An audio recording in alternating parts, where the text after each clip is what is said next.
Vamos a saludar a la doctora Dayana Castillo, ella es fundadora y directora científica de Nutrarte, además autora del libro No Coma Cuento. Ella es nutricionista dietista de la Universidad Industrial de Santander, epidemiólogo de la Universidad del Rosario y además de todo estudió Nutrition in Global Change Environment en Hebrew University en Jerusalén.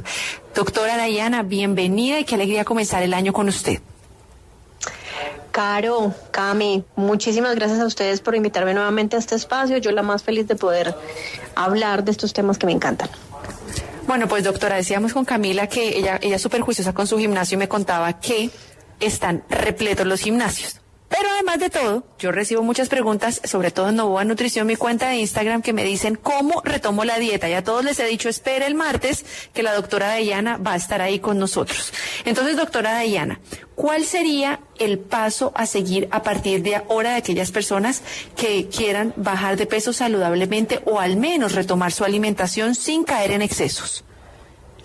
Bueno, mira, pienso que lo clave para retomar, podemos empezar a hablar de los tips de alimentación, pero algo que es fundamental y que yo he visto a través de toda mi experiencia profesional es que lo más importante para que una persona pueda cambiar un hábito y sea sostenible en el tiempo es que la variable que tiene que controlar más es la variable tiempo. ¿A qué me refiero con esto? Una persona que empieza un cambio de hábito, usualmente nos escuchan aquí en la W, en Salud y Algo Más, todos los tips que vamos a dar a continuación y la persona va y compra la ropa de gimnasio, se inscribe en el gimnasio, hace un mercado, sin embargo no tiene en cuenta otros factores medioambientales y al cabo de una semana ya está fracasando, digo, entre comillas, con este plano, con este nuevo propósito y lo dejan de lado. ¿Por qué sucede esto? Porque no nos preparamos para incluir esos nuevos hábitos dentro de nuestra rutina. Venimos de una rutina que es de vacaciones, entonces de las cosas más claves es que dentro de nuestra agenda exista un espacio de al menos 1 hora o 2 horas para incluir este nuevo hábito, ya sea tomar agua, ya sea empezar a hacer actividad física, ya sea hacer o consumir mejores alimentos, ya sea hacer un plan de alimentación como tal.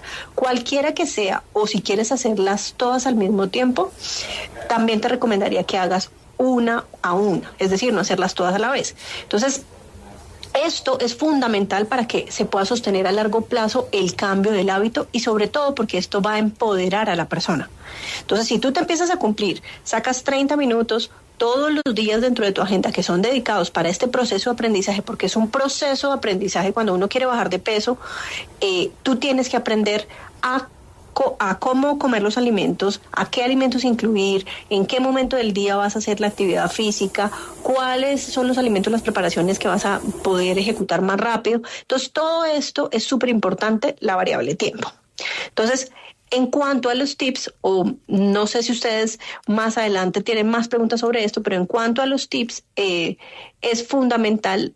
Yo diría que el primer tipo, yo empezaría, o lo que les decimos a nuestros pacientes, empezar de menos a más.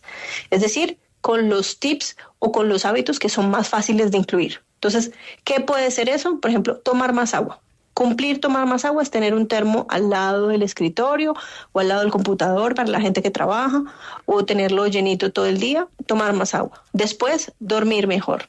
Y así ir involucrando poco a poco cada uno de esos hábitos para lograr hacer un cambio ya de hábito y de estilo de vida. Doctora, ¿qué tan bueno es el ayuno? ¿Qué tan bueno es llegar de esas vacaciones y decir, bueno, comí mucho, mañana voy a empezar a ayunar intermitentemente o diario o bueno, día de por medio?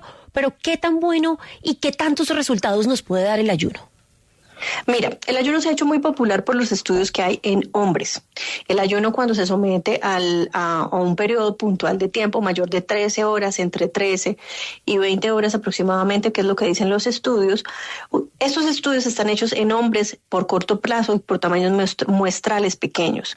Entonces, en estas personas, la disminución, obviamente, de la presencia de alimentos y de estímulo mejora la inflamación, por supuesto. También disminuye la grasa corporal y mejora la testosterona en hombres. Sin embargo, este comportamiento no es igual en nosotras las mujeres. Nosotras las mujeres tenemos un ambiente hormonal supremamente complejo que además fluctúa durante todo el mes.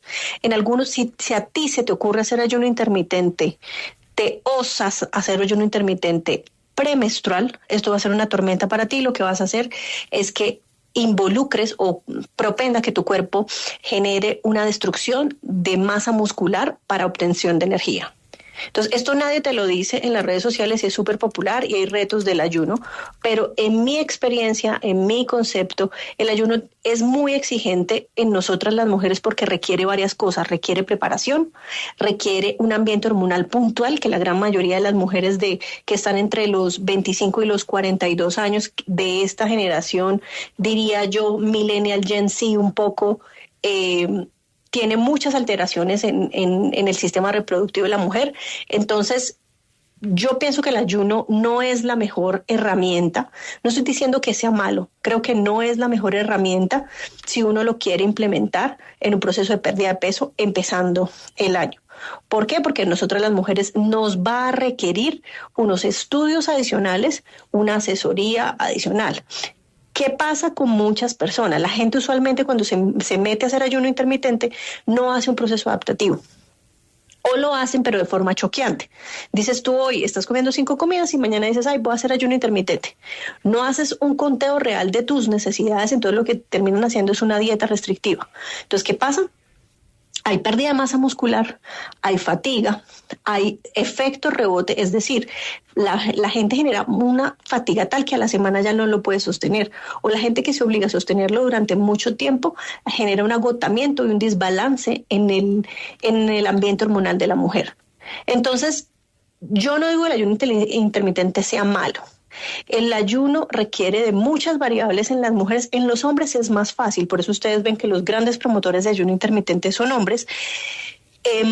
Es más fácil de implementar y los resultados son más saludables y más fáciles de llevar en los hombres. En nosotras las mujeres es muy complejo porque limitar la alimentación nos va a limitar de forma intrínseca nutrientes, nos va a limitar de forma intrínseca energía y nos va a alterar de forma intrínseca el ambiente hormonal. Y como nosotras fluctuamos, no todo el mes tenemos el mismo ambiente hormonal, pues yo no tomaría ese riesgo, primero sin asesoría.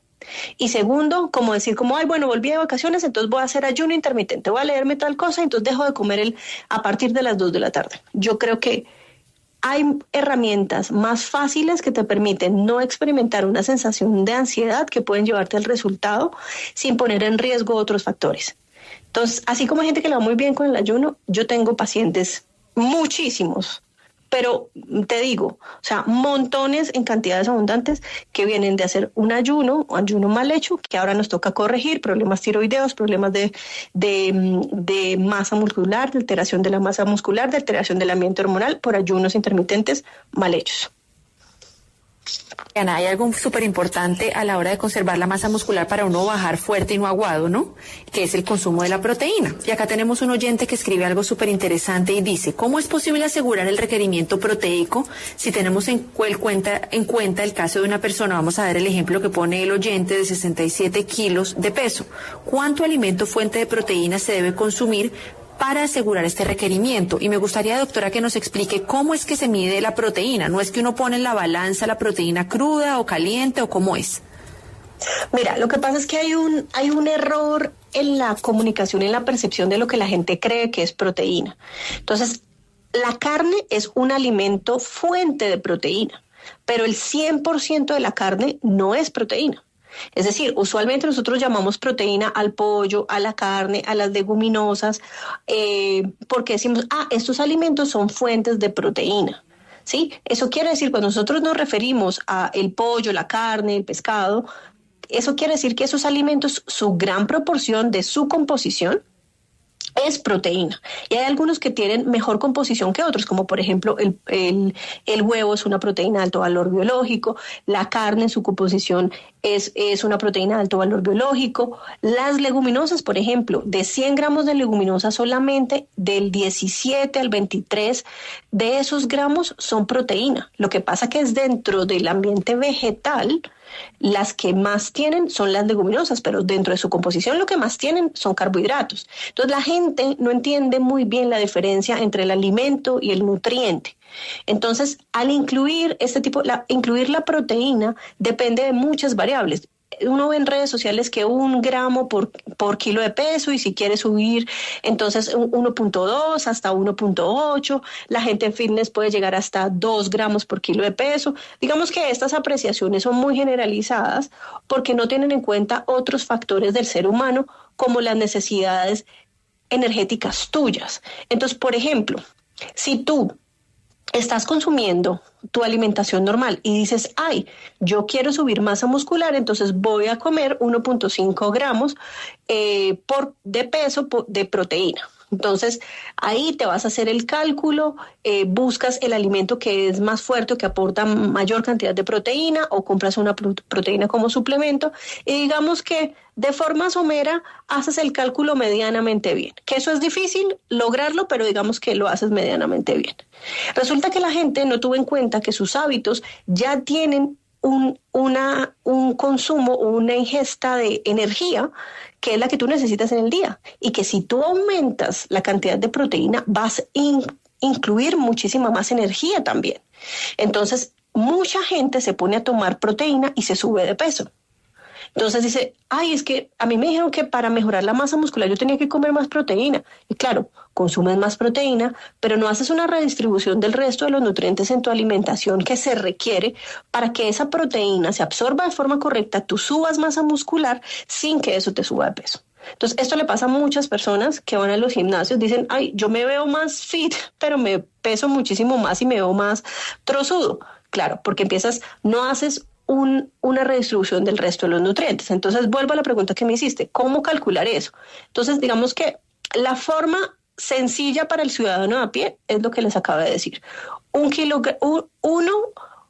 Un punto, es decir, 1 gramo por kilo de peso para las personas que están en mantenimiento, entre 1.2 y 1.5 para quienes quieren aumentar, y puedes llegar a de 1.8 en adelante para personas que están en un proceso de construcción de masa muscular específica. Sin embargo, esto no es funcional si no hay realmente una distribución o una mejora, una reducción del resto de los nutrientes. Entonces hay que revisar el consumo de carbohidratos, tiene que haber un ajuste en el consumo de carbohidratos, un control en el consumo de grasas, sin que esto vaya a impactar tu salud.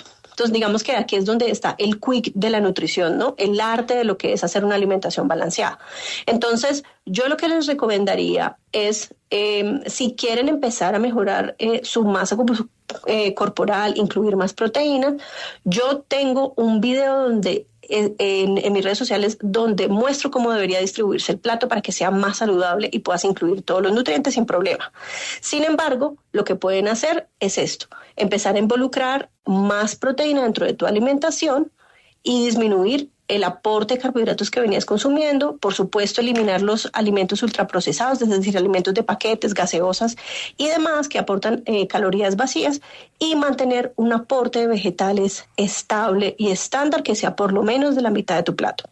Digamos que estas son las recomendaciones generales que le podemos dar al ciudadano a pie. No es lo ideal, no, con estas recomendaciones no te voy a decir, con esto ya vas a subir de masa muscular, porque dentro de los procesos de salud más difíciles, la masa muscular es el proceso nutricional más complejo, porque requiere de demasiadas variables. Requiere de actividad física, requiere de un aporte energético un poco más alto, requiere un aporte de proteína adecuado y requiere un ambiente hormonal correcto. Entonces, todas estas variables se deben conjugar para que una persona aumente masa muscular. Y no es lo mismo una mujer de 20 años a una mujer de 45. El proceso de aumento de masa muscular por el ambiente hormonal. Entonces, eso es lo que les puedo decir en términos generales. Mira, doctora, aquí nos hacen una pregunta. ¿Qué hacer cuando se está en pérdida de peso? Siento mucha ansiedad por comer, y eso es algo muy importante, porque cuando uno llega de los viajes, como uno está acostumbrado a estar picando y picando y picando y picando, entonces pues eso nos va obviamente a dejar como en esa ansiedad constante. Sí, has puesto un punto sobre la mesa que es supremamente clave, y es que estar picando durante el día va a hacer que el estímulo de secreción de ácido gástrico, que es decir, que es el ácido que se secreta en el estómago cuando vas a transformar alimentos, se haga. Entonces, la idea, lo ideal es que lo primero que yo recomendaría que hagan las personas es que disminuyan los tiempos de comida. Es decir, si estás picando todo el tiempo, que hagas un desayuno, un almuerzo y una cena. Muy buenos los tres, sobre todo el desayuno, pero es importante que esos otros tiempos de comida se limiten o se eviten en lo posible. Eso por un lado. En cuanto a lo que me estabas preguntando, ahora se me olvidó lo que me estabas preguntando. Lo de la ansiedad, que podemos... Bueno, lo de la ansiedad, mira, hay una forma muy fácil de mejorar. ¿Por qué se da la ansiedad? La ansiedad usualmente con pérdida de peso se da por dos variables puntualmente. Una, porque no estás incluyendo la suficiente energía, ¿sí? Es decir, te estás restringiendo demasiado. Entonces, en ese sentido, sería ideal, si tú estás sintiendo la sensación fisiológica de hambre, yo sí te recomendaría subir un poco la cantidad de proteína y la cantidad de grasa que estás consumiendo. ¿A grasa a qué me refiero? Grasas saludables, aceite de oliva, nueces, aguacate, quesos altos en grasa. Todas estas fuentes de grasa te van a ayudar a tener un poco más de saciedad. Y la proteína, que ya hablamos de ella, también. Entonces, aumentar un poco la cantidad de proteína o aumentar un poco la cantidad de grasa o las dos hasta que tú sientas algo de saciedad. Es importante que no llegues a un nivel de saciedad donde sientas que estás completamente repleto y que, mejor dicho, se te va a salir la comida. No, debe haber siempre un espacio donde nos sintamos saciados, pero también como ligeros al mismo tiempo. Entonces, eso por un lado. Que estemos consumiendo menos energía. Y la siguiente es que haya un ambiente hormonal inadecuado. Entonces, es decir, que tú tengas una condición de base que te haga sentir ansiedad. Entonces, frente a esto también hay una estrategia que te puede servir muchísimo para evitar la ansiedad en los procesos de pérdida de grasa corporal. Y esa es mejorar el estímulo de la glucosa al interior o el estímulo que hacen los alimentos sobre la glucosa. Entonces, ¿cómo puedes hacer eso? Comiéndote los alimentos en un orden específico. Es decir, cuando te sientas frente al plato, lo primero que te vas a comer es los vegetales, es decir, ojalá sean vegetales frescos. Entonces, ¿con qué me refiero a eso? Lechuga, tomate, zanahoria, cebolla, bueno, todos los vegetales frescos que comemos frescos en ensalada. Lo segundo es comerte la proteína. Lo tercero, las fuentes de grasa, que ya hablamos de ellas. Y lo último, las fuentes de carbohidratos. ¿Eso qué va a hacer?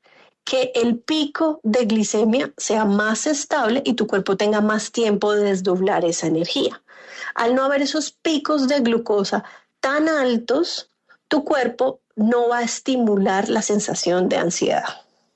Entonces, esas son dos estrategias muy usuales y que, por ejemplo, nosotros le recomendamos a nuestros pacientes para poder empezar en este proceso de pérdida de grasa corporal de forma muy amigable, muy tranquila y viendo resultados. Doctora Dayana, hablemos del ejercicio un poco, aunque usted es nutricionista, lógicamente, zapatero a sus zapatos, pero a mí sí me parece muy interesante que desde su campo nos diga cómo debemos mantenernos activos durante este tiempo, ¿no? Porque es que imagínese uno ir una semana y ya después no retomar. ¿Cuál sería la indicación? Mira, yo creo que es supremamente clave, digamos que en mi experiencia, dormir muy bien. La gente subestima dormir, no solamente dormir muy bien para hacer actividad física, recuperar masa muscular, sino también dormir muy bien para evitar la ganancia de peso corporal. La gente se sube de peso por no dormir y yo no me cansaré de repetir esto como lora en todos los escenarios a donde voy. La gente se está enfermando por no dormir y por el nivel de estrés. Altera completamente el ambiente hormonal. Entonces, cuando tú no duermes, tú estás fatigado, no rindes igual en la actividad física y aparte de eso no recuperas la masa muscular. Y volviendo al tema de crecimiento de la masa muscular, porque todos ahorita empezando el año queremos que aumentar masa muscular y disminuir grasita. Digamos que es el objetivo de la gran mayoría de las personas. Entonces, cosa súper importante, dormir muy bien. 2, o sea, en cuanto a la actividad física, hidratarte muy bien. Hidratarte muy bien no solamente es consumir agua, sino también muchas veces debemos apoyarnos de otro tipo de nutrientes como magnesios, cloro, bueno, algunos de los electrolitos que están presentes en sueros y en este tipo de de productos que tenemos, digamos, en las farmacias que nos podemos apoyar de ellos. Sí, ojalá no tengan azúcar. ¿Por qué? Porque en las ciudades donde hace mucho calor, la deshidratación es muy alta. Y eso también afecta el rendimiento de la actividad física. Entonces, para que podamos hacer ejercicio, esas dos cosas súper claves. Y el ejercicio depende, nosotros en Nutrart hacemos prescripción de ejercicio. ¿Qué es prescripción? Hacerle una recomendación general, si es ejercicio de cardio, si es ejercicio de fuerza, si es una mezcla de los dos. Entonces, dependiendo de los objetivos de la persona, es el ejercicio. Entonces, por ejemplo, una persona dice, no, es que a mí me encanta correr, pero tiene una masa muscular supremamente agotada, pues tal vez correr no sea la mejor recomendación para esa persona. ¿Sí? ¿Por qué? Porque hay unos ejercicios que tienen unas funciones y unos ejercicios que tienen otras funciones. Un ejercicio como correr, ejercicios que requieren demasiado gasto, hacer bici, correr, nadar por largos periodos, requieren un gasto energético muy alto por la demanda de energía que requieren. Entonces, ese tipo de ejercicios, pues hay que mirar si la persona en su composición corporal, eso es lo recomendable para ellos. Entonces, ¿qué está pasando? Se está poniendo de moda mucho el triatlón en personas mayores de 40 años. Y recordemos que después de los 40 años empezamos a sufrir de sarcopenia. Entonces, muchos de ellos o algunos han llegado a nuestro consultorio a decirnos como, oiga, es que quiero, para correr más rápido en la bici o para correr más rápido necesito disminuir peso y necesito agotar la masa muscular para ser más ágil. Y es como, no. O sea, ¿cómo se te ocurre? Aumentar masa muscular de las cosas más difíciles y de lo más importante para ser saludable, porque va a ser la protección de tu estructura ósea en la vejez. Entonces, por ejemplo, ese tipo de cosas son las que hay que cuidar desde mi perspectiva, desde la parte nutricional en cuanto al ejercicio. Y obviamente depende del ejercicio, son las recomendaciones. No es la misma recomendación en un ejercicio que es de agua, donde la deshidratación, cuando estás dentro del agua, la deshidratación es muchísimo mayor a un ejercicio que es en tierra, a un ejercicio que es en una altura alta o en una altura al nivel del mar. Todas esas variables hacen que las recomendaciones nutricionales cambien. Entonces, dependiendo de eso, va a ser la recomendación nutricional. Le queremos agradecer por haber estado con nosotros aquí en Salud y Algo Más. Díganos dónde lo pueden seguir nuestros oyentes para tener toda esa información que usted pone en las redes sociales. Bueno, pues muchísimas gracias por invitarme, antes que nada, y bueno, me encuentran como DC Nutrición, mis iniciales, Dayana Castillo, en TikTok, en Instagram, en Facebook, igual, DC Nutrición, y en YouTube, Dayana Castillo Nutricionista. Entonces, muchas gracias por la invitación y bueno, que tengan bonito día.